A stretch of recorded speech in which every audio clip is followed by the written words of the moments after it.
અમદાવાદમાં મરણના દાખલા માટે લોકોને ધક્કા ખાવાની ફરજ પડી રહી છે। રામોલ હાથીજણ વોર્ડમાં સ્મશાનની દેખરેખ મહાનગરપાલિકાએ પોતાના હસ્તક ન લેતા હાલાકી પડી રહી છે। લોકોએ મરણના દાખલા કઢાવવા માટે કચેરીઓના ધક્કા ખાવામાં આવી રહ્યા છે। તો વિવેકાનંદ નજીક રહેતા એક નાગરિકને મહાનગરપાલિકાનો કડવો અનુભવ થયો છે। માતાનો મરણનો દાખલો કઢાવવામાં ભારે હાલાકી પડી। મરણના દાખલા માટે એફિડેવિટ કરાવવું જરૂરી છે। એફિડેવિટ માટે 5 સાક્ષીઓને લઈ જવા પડે છે। સાથે સ્મશાનમાં લોકો લાકડા લેવા જાય ત્યારે એએમસી કાચી ચિઠ્ઠી આપે છે। આ કાચી ચિઠ્ઠી ડેથ સર્ટિફિકેટ માટે રજૂ કરી શકાતી નથી, જેના કારણે દાખલો કઢાવવામાં ક્ષતિ ઊભી થાય છે। આ સામે ભાજપના પૂર્વ કાઉન્સિલર અતુલ પટેલે સીએમ સુધી પત્રો લખીને રજૂઆત પણ કરી છે। છતાં પણ લોકોને પાક્કી પાવતી ન મળતી હોવાથી લોકોને ભારે મુશ્કેલી પડી રહી છે। મારા મધર એક્સપાયર થઈ ગયા પછી મારે જે પ્રોસિજર ખરેખર આજે મરણનું પ્રમાણપત્ર લેવા માટે પ્રોસિજરમાં એફિડેવિટ કરાવવી પડશે, પ્લસ 5 સાક્ષીને મારે લઈ જવાના, એમનું આઈડી પ્રૂફ આપવાનું, એવી જવાબદારી એએમસીની હોવી જોઈએ। એ જગ્યાએ આ મારે કરવી પડે કે જે આ સ્મશાનની અંદર એમને ખરેખર પાક્કી પહોંચ આપવી પડે કે જે આ લાકડા ખર્ચીને અમે જે પૈસા ખર્ચ્યા એની પહોંચ પાક્કી આપવી પડે। એ આપતી નથી। એ જે આ કાચી ચિઠ્ઠી આપે છે એના કારણે મારે આ જે પ્રોસિજર કરવાની થઈ। મંગળવાર, ગુરુવાર અને શનિવાર 3 દિવસે એમના ત્યાં જવાનું હોય છે અને એ અરસામાં જે પ્રોસિજર ના થાય તો પાછો મંગળવારે જઈએ, તો મંગળવારે ના થાય તો ગુરુવારે જવું પડે અને ગુરુવારે ના જઈએ તો શનિવારે જવું પડે। એટલે હું છેલ્લા વીકથી આ હેરાન થઈ રહ્યો છું।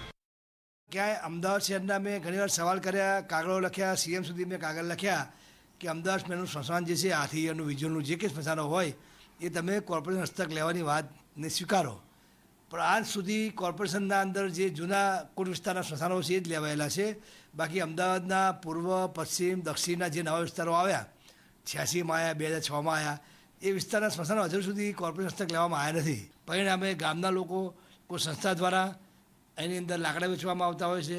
લાકડાનો ભાવ પણ વધઘટ હોતો હોય છે અને કોર્પોરેશન લાકડા હોય તો એમાં ગરીબ લોકોને બી મફત મળે, સબસિડી બી મળે, બીપીએલવાળાને ફ્રી મળે, એ કોઈ લાભ મળતા નથી। ખરેખર તો આ કોર્પોરેશન દ્વારા શરૂ કરવું જોઈએ, પરંતુ જે જગ્યાએ સ્મશાનગૃહ આ કોર્પોરેશનને હસ્તક લીધા નથી ત્યાં આગળ કોર્પોરેટ દાખલો માગે કોર્પોરેટરનો 5 જણની સાક્ષી માગે, એના આઈ કાર્ડ માગે, એના ફોટા માગે અને ડાઘુઓના આપ્યા પછી જ એ લોકો દાખલો આપતા હોય છે।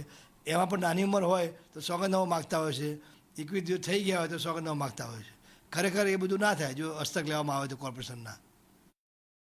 સ્માર્ટ સિટી અમદાવાદ કે જેમાં દરેક પ્રાથમિક સુવિધા તો હોય જ, પરંતુ અલગ સુવિધા એટલે કે એડવાન્સ સુવિધા પણ હોય। પરંતુ ગજબની વાત એ છે કે અમદાવાદના વિવેકાનંદ નગર કે જે રામોલ હાથીજણ વોર્ડમાં લાગે છે ત્યાં હજી પણ લોકોને સ્મશાનની સુવિધા પૂરેપૂરી નથી મળી। અહીંના દ્રશ્યો હાલ આપ જોઈ શકો છો। સ્મશાનની જે પરિસ્થિતિ છે એ તો છે જ, પરંતુ તેની સાથે સાથે એએમસીના પ્રિમાઇસીસમાં આવ્યા છતાં આ હદમાં જ્યારે પણ લોકોને સ્મશાનની કોઈ જરૂરત હોય, લાકડાની જ્યારે જરૂરત હોય ત્યારે તેને જે રસીદ છે એ એએમસીના નામે કોઈ રસીદ આપવામાં નથી આવતી। માત્ર સાદા કાગળમાં રસીદ બનાવીને આપી દેવામાં આવે છે, હેન્ડ રિટનમાં આપવામાં આવે છે, જેના કારણે જ્યારે પણ ડેથ સર્ટિફિકેટ બનાવવા માટે લોકો જાય છે તો તેમને ખૂબ ધક્કા ખાવા પડે છે કચેરીઓના। આની પાછળનું એક સૌથી મોટું કારણ એ પણ છે કારણ કે એએમસીની રસીદમાં નથી મળતું। પરિણામમાં આવે છે કે લોકો જ્યારે ડેથ સર્ટિફિકેટ માટે જાય છે તેમણે એફિડેવિટ કરાવવાની ફરજ પડે છે, સાથે જ 5 લોકોની સાક્ષીની પણ એટલી જ જરૂર પડે છે। આપણે એક તરફ દાવા સ્માર્ટ સિટી અમદાવાદ શહેરના કરીએ છીએ ત્યારે બીજી તરફ લોકોને એએમસીની કચેરીના ધક્કા ઉપર ધક્કા ખાવાની ફરજ પડે છે। કેમેરામેન ઉમેશ પરમાર સાથે સપના શર્મા, ઝી24 કલાક, અમદાવાદ। અને સમાચારો સાથે પરત ફરીશું, હાલ રોકાઈએ બ્રેક માટે।